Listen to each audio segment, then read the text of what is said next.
प्यारे बच्चों, आज मैं कुछ ज़्यादा प्रसन्नता महसूस कर रहा हूँ।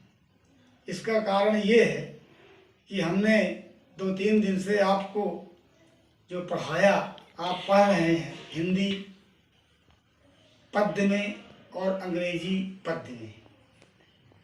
छात्र होमवर्क करके मेरे पास लगातार भेज रहे हैं, तो मुझे ऐसा लग रहा है कि मैं जो ये परिश्रम यहाँ कर रहा हूँ ऑनलाइन, ये सार्थक सिद्ध हो रहा है और मेरी सफलता आप लोगों के होमवर्क पर ही आधारित है। आप लोग अधिक से अधिक होमवर्क करके अपने होमवर्क की जांच करवाते रहें और मैं इसको रोज़ आपके पास आपकी कमियों को, आपकी विशेषताओं का उजागर करता रहूँगा। और इसके बाद आज हम फिर आपको ले चल रहे हैं हरिओद के प्रवास की ओर, जिसका 12वां पद्यखंड अब शुरू करने जा रहे हैं।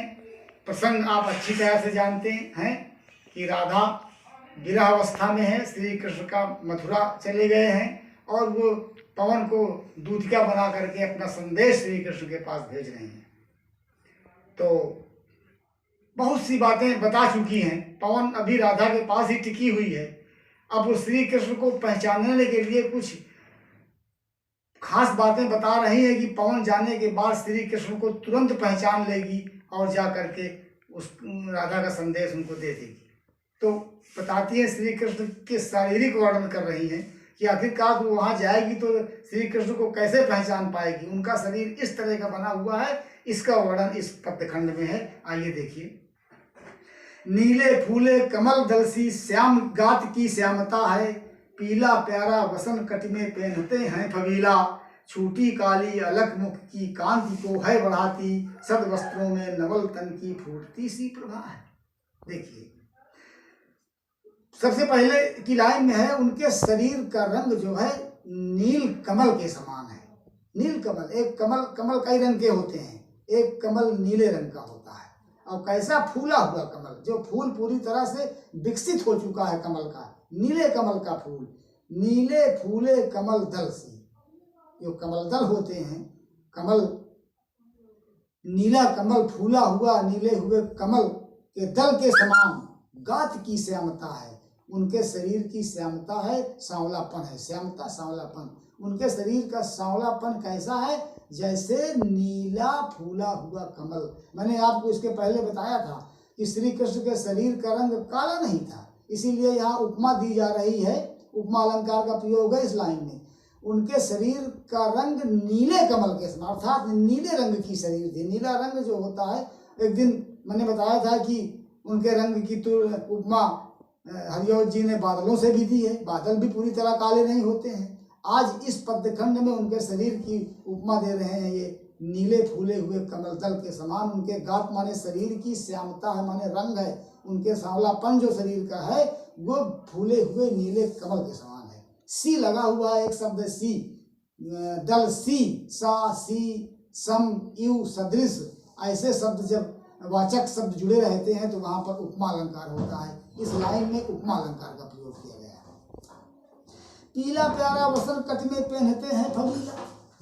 श्री कृष्ण का सबसे पसंदीदा रंग कौन सा था, ये लाइन बता रही है, ये पंक्ति बता रही है कि श्री कृष्ण का सबसे पसंदीदा रंग था पीला रंग। और अगर थोड़ा सा मैं और हटकर चलूं तो भगवान राम का भी एक बहुत पसंदीदा रंग था, वो था नीला, और श्री कृष्ण का पीला। तो ये क्या करते हैं, पीला प्यारा वसन, पीला पीले रंग का प्यारा सुंदर वसन माने वस्त्र पहनते हैं, और कट में पहनते हैं फबीला। कट माने कमर में, फबीला माने कटिवस्त्र।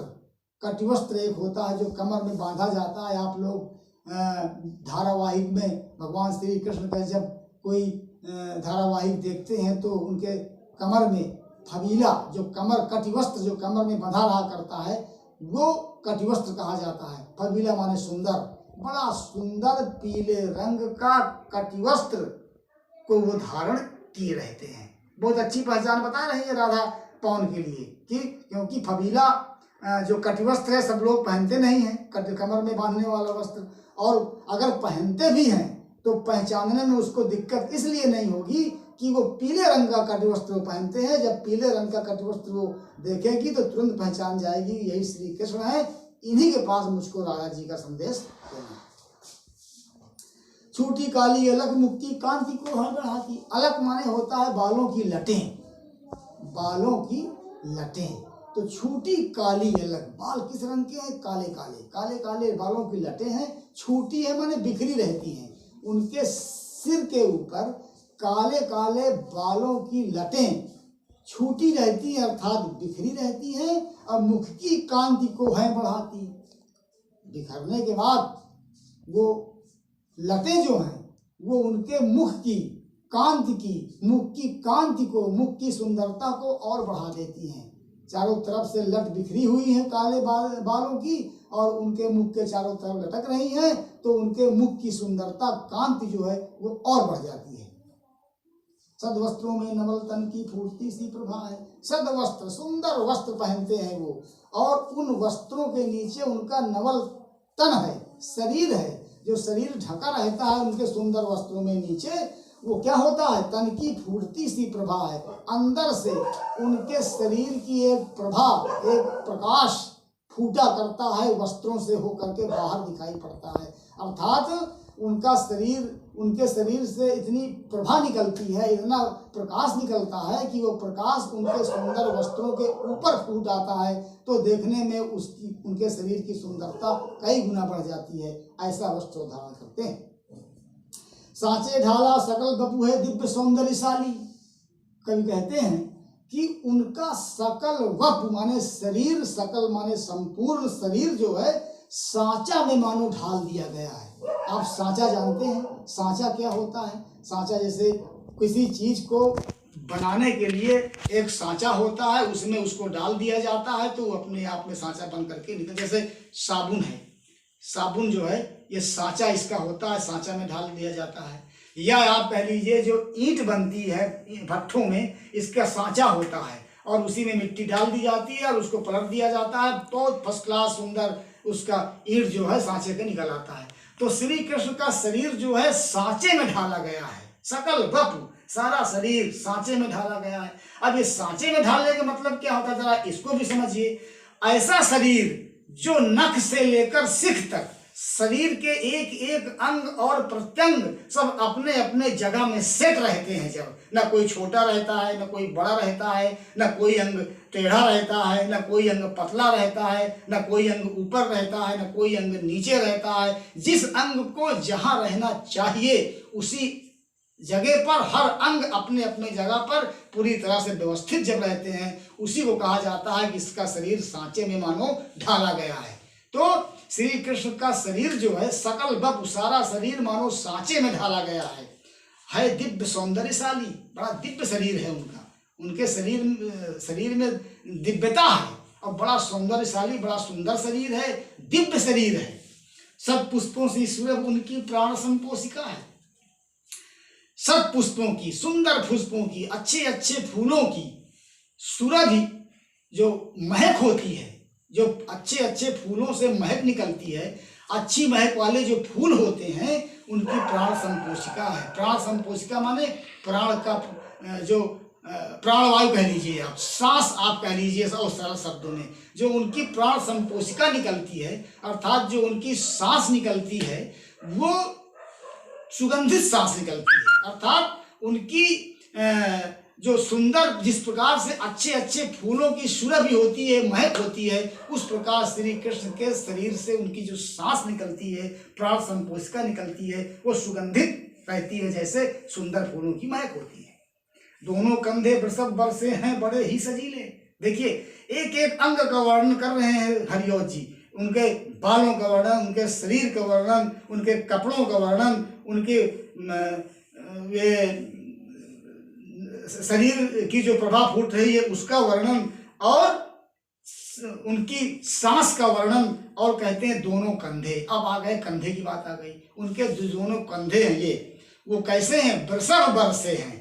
वृषभ बर, वृषभ माने होता है बैल, बर माने बड़ा, या श्रेष्ठ बैल के समान उनके दोनों कंधे हैं। अभी आप समझ ना पाए होंगे कि बैल के कंधे कैसे होते हैं। अब मैं थोड़ा इसको बहुत ही ठेठ भाषा में आपको बताने जा रहा हूं। वैसे आप इसका व्याख्या करते समय इस शब्द का प्रयोग न करिएगा। आपके समझने के लिए वृषभ बर माने होता है श्रेष्ठ बैल, बड़ा बैल अर्थात सांड। सांड को आप लोग देखते हैं, सांड का जो कंधा होता है बहुत ऊंचा कंधा होता है, बहुत बड़ा कंधा होता है। तो आप व्याख्या में सांड शब्द में थोड़ा कम अच्छा लग रहा है। आप कहिए बड़े बैल के कंधे के समान उनके दोनों कंधे हैं। श्री कृष्ण के कंधे अर्थात श्री कृष्ण के कंधे इतने ऊंचे हैं जैसे होता है किसी सांड के कंधे, अर्थात किसी बड़ा बैल जो होता है उसके कंधे के समान उनके कंधे हैं। और बड़े सजीले माने सुंदर हैं, सजे हुए कंधे हैं। आप देखते होंगे कि बड़ा बैल जो होता है, जो सांड जो होते हैं, उनके कंधे जो होते हैं बड़े सुंदर लगते हैं, देखने में बहुत अच्छे लगा करते हैं। इसी प्रकार श्री कृष्ण के दोनों कंधे हैं। इसमें भी उपमा अलंकार का प्रयोग किया गया है। लंबी बाहें कलब करसी, उनकी बाहों को की उपमा दे रहे हैं हरिओ जी। लंबी बाहें, उनकी बाहें, उनके हाथ, उनकी भुजाएं लंबी लंबी हैं।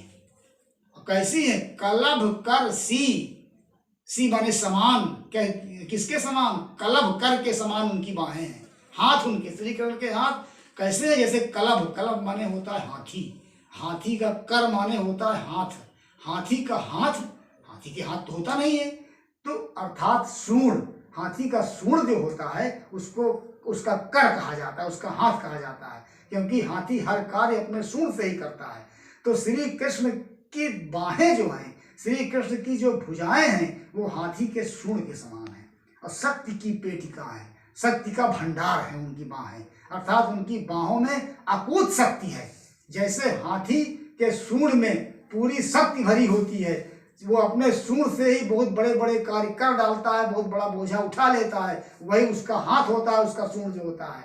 तो श्री कृष्ण की जो बाहें हैं वो लंबी है और इतना शक्ति उसमें भरा हुआ है, इतनी शक्ति भरी हुई है, शक्ति का भंडार है उनकी बाहें। जैसे हाथी का सूंड होता है, शक्ति से भरा होता है, उस प्रकार श्री कृष्ण की बाहें हैं। बच्चों, हर लाइन में, हर पंक्ति में श्री कृष्ण के पहचान की हर एक चीज की बड़ी बारीकी के साथ राधा पवन को बता रही है कि पवन को श्री कृष्ण को पहचानने में तनिक भी देर न लगे। उनके हाथ भी देख करके, उनके कंधे देख करके, उनकी अगर प्राण संपोषिका कहीं मिल जाए देखने को तो वो भी समझ जाएगी कि यही श्री कृष्ण है। उनके शरीर का जो ढांचा है, जो सांचे में ढाला गया, उसको देख करके वो जान जाएगी। उनकी छोटी काली लटों को देख करके जान जाएगी। उनके प्यारे कटिवस्त्र फबीला, जो सुंदर फबीला है, सुंदर कटिवस्त्र है धारण करते हैं, उसको देख करके वो जान जाएगी। बहरहाल इस तरह से राधा जो है श्री कृष्ण के हर अंग प्रत्यंग को पहचानने के लिए पवन दूरिका से विधिवत और स्पष्ट रूप से बता रही है। बच्चों, उपमा अलंकार का भरपूर प्रयोग किया गया। मैंने आपसे पहले बताया था कि पूरी कविता में मानवीकरण अलंकार है, लेकिन बीच बीच में उपमा अलंकार आपको मिलता रहेगा। और आज यही तक इन दोनों पद्य खंडों की व्याख्या करके मेरे पास आप भेजते रहिए। कोई समस्या हो, न समझ में आए तो बताइए। वैसे हम अपनी सफलता, अपने पाठन की सफलता, अपने शिक्षण की सफलता हमारी इसी बात पर निर्भर है कि हमारे छात्र अधिक से अधिक इसकी जो हम होमवर्क दे रहे हैं इसको करके और मेरे पास तक प्रेषित करें, ताकि मैं भी देखूं और देखने के बाद मैं अपनी मेहनत को तभी सार्थक समझूंगा। जय हिंद।